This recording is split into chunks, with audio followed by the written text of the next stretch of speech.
आता आपल्या आवडत्या मालिकेचे संपूर्ण भाग मालिका प्रसारित झाल्यानंतर लगेचच पाहू शकता पूर्णपणे मोफत फक्त सन नेक्स्ट वर.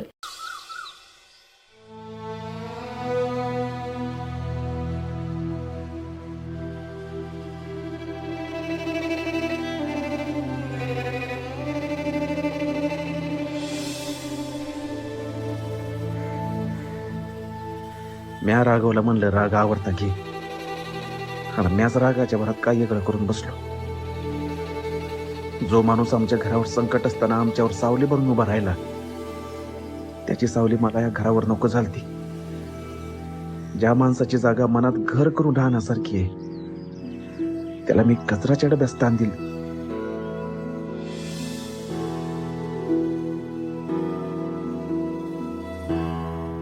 जया, हे रे काय आणलंस?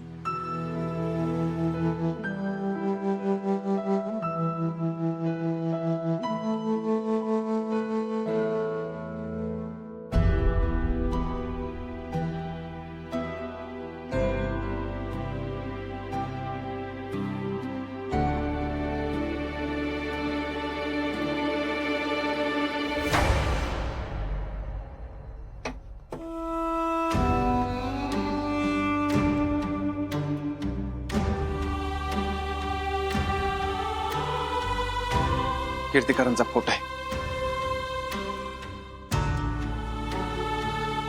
फोटो? वय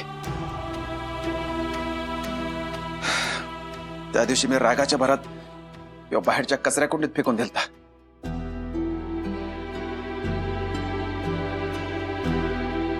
का तर याच्यात कीर्तिकरांचा फोटो आहे म्हणून. जो माणूस आपल्या घरावर संकट असूनही आबाळा एवढं छत धरून उभा राहिला, त्या माणसाची सावली नको होती मला या घरावर. कीर्तिकर साहेब,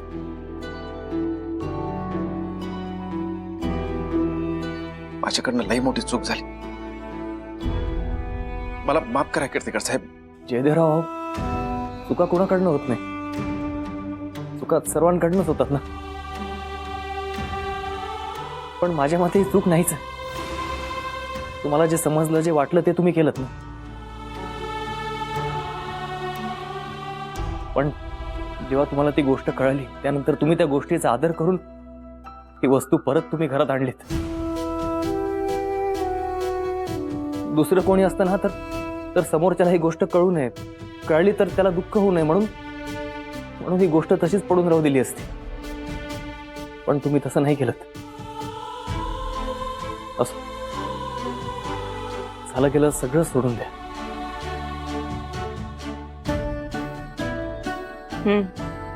खरंय. जया, आम्ही बी येतो आता.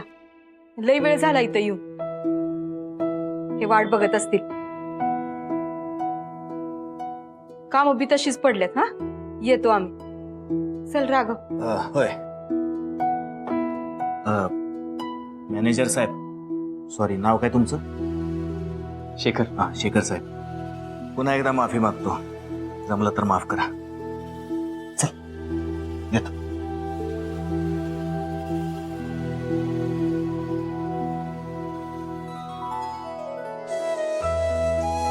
जयदेवराव, मी पण येतो. अहो कीर्तिकर साहेब, आता आलाय तर जेवण जावा की. नाही, जेवण नको. बरीच कामं राहिले, ती पूर्ण करायची. मी येतो. पण कीर्तिकर साहेब, पुन्हा यायला लागते बरं का. नक्की. जयदेव, मी पण निघते आता. बर, या.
अंबिका, तू बरोबर कितीही दाखवायचा प्रयत्न केलास ना की तुझं शेखरवर प्रेम नाहीये, तरी सत्य हेच आहे की तुझ्या मनात शेखरच घर करून ये.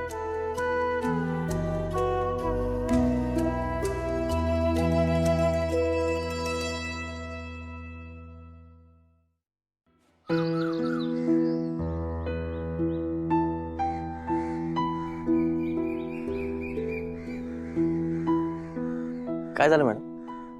कसला विचार करता? नाही, जयदेव आणि जयदेवच्या घरचे तुमच्या आणि अंबिकाच्या लग्नाला तयार होती आणि तुम्ही त्यांचं मन वळवू शकाल का याचा विचार करत होते. काय झालं?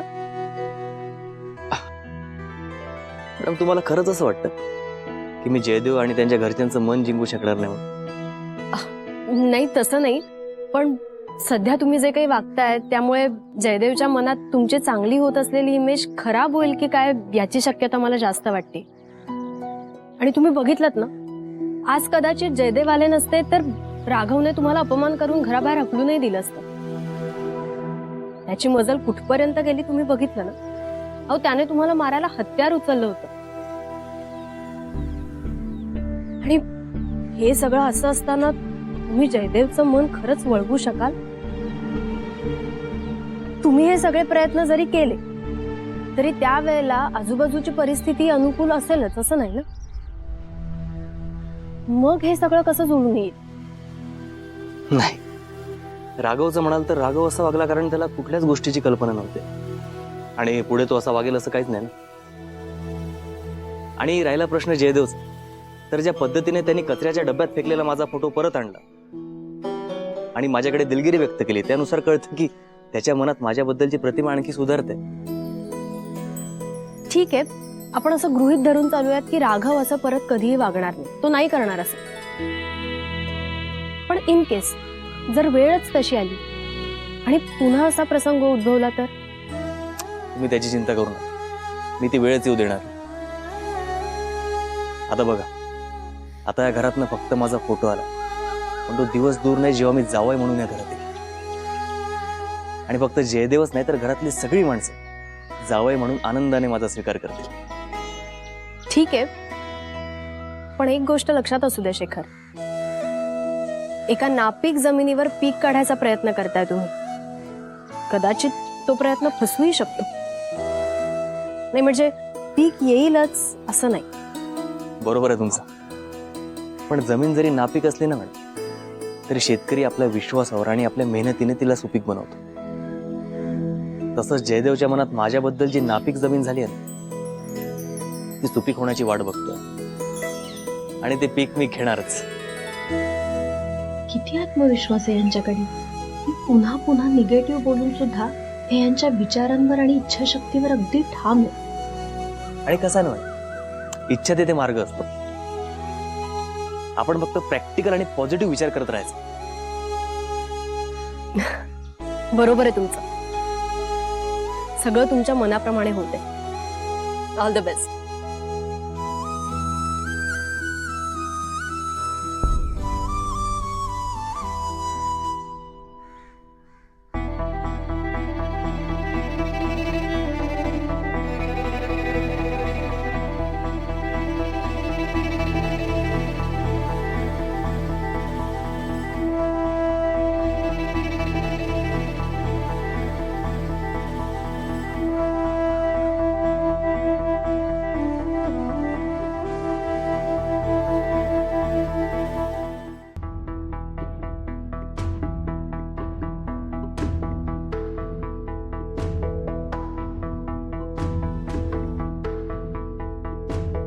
मामा, काय रे? जया, अरे काय बघतोय मी? काय झालं? अरे विद्या मॅडम आणि शेखर हात मिळवताना मी बघितलं. गप्पा मारत आहे तो बेत. अरे मामा, अण्णा दादा, चल बर, स्वयंपाक तयार आहे, जेवण करून घे. मामा तुम्ही पण चला. नाही कसं तुम्हाला दोघांना बी वाढलं की मी मोकळा. चल मामा. हो मामा, अहो मला माहिती आहे तुम्ही कसला विचार करायला. अहो आपला अण्णादादाच त्या शेखरला घेऊन घरला आलता स्वतः, आणि आताच ती दोघं बाहेर गेल्यात. त्यांना कुठेतरी रस्त्यात तुम्ही बोलताना बघितलं असेल, होय का नाही? जया, मंगेश जे बोलायला लागला ते खरं आहे का? जया, अरे काय विचारतोय मी? वय मामा, मॅच घेऊन आलो त्यास. अरे तू नसता उद्योग करायला कुणी सांगितलं होतं तुला? हा? अरे त्याला तू घरला घेऊन आलास. अरे त्या माणसामुळे आपल्या घरात किती संकट आली ते हे माहित आहे ना तुला? अरे आपल्या अंबूचं लगीन मोडलं, घरावर जप्ती आली, तुला पोलीस स्टेशनला जावं लागलं, गावात आबरू गेली, आणि तरी त्या माणसाला तू घरात घेऊन आलायस. अशी काय करत होती त्याला घरात आणायची? मामा तू शांत हो. मी समजा सांगतो तुला. आता आणि काय सांगायचं बाकी राहिले? मामा हे बघ, आपल्या समजांना त्याच्याबद्दल गैरसमज झाला. त्यावेळी आपल्या समजांना असं वाटलं होतं की हे समजन त्या कीर्तीकडनं केले. तुला माहिती ना मी त्याच्यावर किती चिडलो होतो ते, आणि तू बी हेच म्हणत होता हे मुद्दामून त्यानं समजे केले म्हणून. पण तसं काही झालेलं नाहीये मामा. त्या समजायला तो कीर्तीकडे जबाबदार नाहीये. मग कोण जबाबदार आहे? कोण जबाबदार आहे? तू जबाबदार आहेस? हा? गैरसमज कारणीभूत आहे माझा, आपल्या समध्यांचाच. मामा, माझ्यामुळे त्या माणसाची नोकरी गेली तर जाऊ दे. त्यांना कवा कोणाचं भलं केले, त्याला तसंच पाहिजे. पण ते नव्ह, मी म्हणतो तू कवापासून त्याची वकिली करायला लागलायस? कारण त्या माणसानं आपल्या बाबतीत एक पण वाईट गोष्ट केलेली नाही मामा. नाही त्यानं अंबूचं लगीन मोडलं, नाही त्यानं आपल्या घरावर जप्ती आणली, आणि नाही त्यानं आपल्या विरोधात पोलिसात तक्रार केली. एवढंच नाही मामा, आज त्यानं स्वतःची नोकरी घालून आपल्या गावकऱ्यांच्या घरावर येणारी जप्ती थांबवली. आपल्या अंबूचं लगीन व्हावं म्हणून त्या सरकारी अधिकाऱ्यांच्या हातापाया बी पडला. आता तूच सांग, का त्या माणसाला घरात घेऊन ये? होय, पण त्यांच्या घराने आपल्या घरात येऊन जो तमाशा केला त्याचं काय? हा? त्यांनी आपल्या अंबूचा हात मागितला त्याच्यासाठी, त्याचं काय? तवा कुठं गेलता त्यांचा त्याग आणि हे सगळं? आणि तरी बी तू त्याला घरात घेतलंस. तर मामा घरात आणलं म्हणून काय बिघडलं? काय होत नाही, तू नको काळजी करू. जया, तुला माहित नाही, ही असली माणसं असतात का नाही, ज्या घरात बस उठ करतात त्याच घराचं वास मोजायला सुद्धा मागं पुढे बघत नाही. मामा मी हाय म्हणलं ना, तू नको काळजी करू. आणि राहता प्रश्न त्यांच्या घरच्यांचा, तर त्यांच्या घरच्यांनी जे काय केलं त्याचा काय बी संबंध नव्हता. त्यांच्या घरच्यांनी जे काय केलं ते कीर्तिकारला माहितच नव्हतं, आणि या समजासाठी त्या कीर्तिकारनं आपली माफी पण मागितली. अजून काय पाहिजे मामा? तू काय बी म्हण, पण तू शेखर आहे का नाही, तो मला कधी पटलेला नाही आणि पटणार बी नाही. आणि बघ, त्याचं हे गुणगान माझ्या समोर तरी गाऊ नकोस, बंद करी. मामा ये तू नाही, तुझा राग बोलायला. तू आधी शांत हो आणि मग विचार कर. माझा बी असाच राग रागवायचा, त्याचं नाव जरी काढलं तरी. पण आता मला खरं कळलंय, हळूहळू का होईना, पण जसं माझं त्याच्याबद्दलचं मत बदललंय तसं एक ना एक दिवस तुझं बी मत बदलय. कदाचित तसं होईल बी. प्रजया, या आधी अंबूच्या लग्नात ज्या अडचणी आल्या त्या इथून पुढे येऊ नयेत याचा विचार करायला पाहिजे. बघ मामा, आता राघव त्याचा शब्द पाळताना दिसतोय की आपल्याला, आणि मला खात्री आहे तो काय ना काहीतरी नक्की करून दाखव. त्यामुळं जे काय वाईट घडायचं होतं ते समजा वाईट घडून गेलंय, आणि आपण समध्यांनी आता फक्त चांगल्याचा विचार करायचा आणि चांगलंच घडणार आहे. बघतो मामा, तू नको जास्त विचार कर, निवांत राहा. चल जेवायला चल. हा, तुम्ही व्हा मोर, मी आलोच. बर मग चल, ताटवाडा लगेच.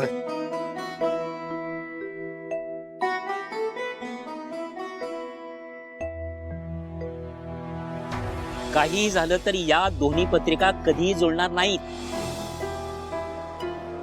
कुणी काही केलं तरी हे लग्न टिकणार नाही, आयुष्याचा खेळ होईल. अहो पण आम्ही हे लगीन ठरवलंय, म्हणजे तसा शबूत दिलाय. शब्दापेक्षा दोघांचं आयुष्य महत्वाचं.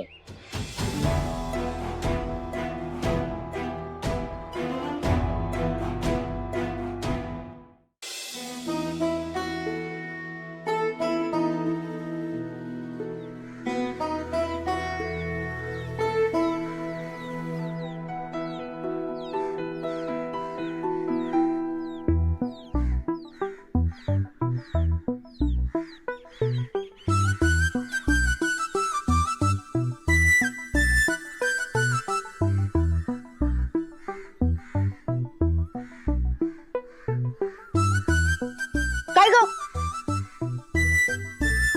आशू, कसला विचार करायला एवढा? घे द्राक्ष घे. मला न ग नको तर राहू देत. कर कर विचार कर. दिल ने ये कहा है. आशू, एकदा थांब म्हणलं की थांबायचं. पण आंबे, तुझी स्टोरी ना डिक्टो पिक्चर सारखी आहे बघ. म्हणजे बिचारा हिरोईनचं प्रेम असतं एकावर आणि लग्न होते दुसरंच बरोबर. Same story.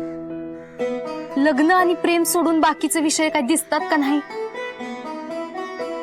तुला पहिलं आणि शेवटचं सांगतो, यापुढे असले विषय काढायचे नाही म्हणजे नाही. का तुला त्रास होतोय? नाही हा, असं काय बी नाही.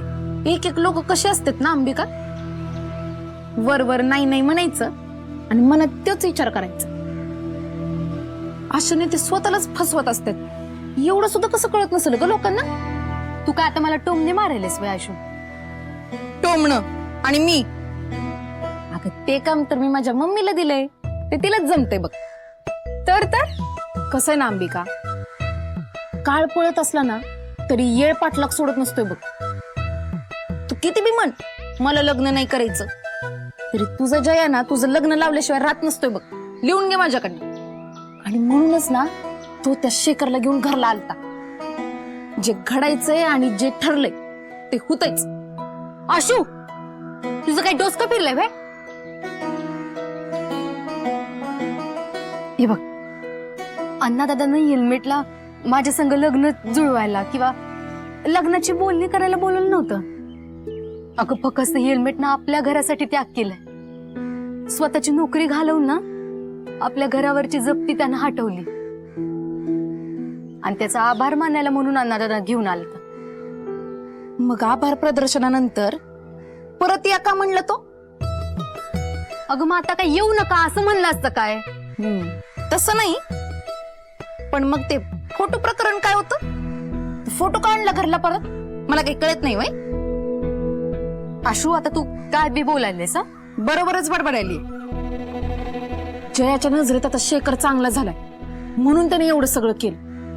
आता तू पण ना कसले आडेवेडे न घेताना जयाला जाऊन सांग की तुला शेखर बरोबरच लग्न करायचंय म्हणून. अगं काय तू येडी बिडी झालीस होय? हा, हे बघ, मी माझ्या अण्णादादाच्या विरोधात जाऊन काय बी बोलणार नाही.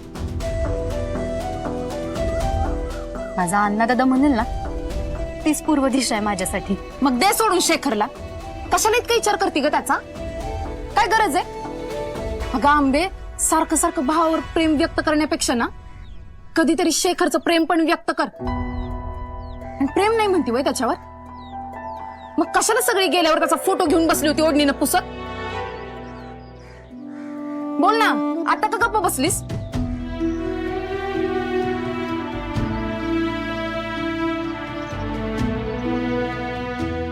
माझा बी फोटो होता की त्यात, आणि त्यावर धूळ बसली होती ना म्हणून.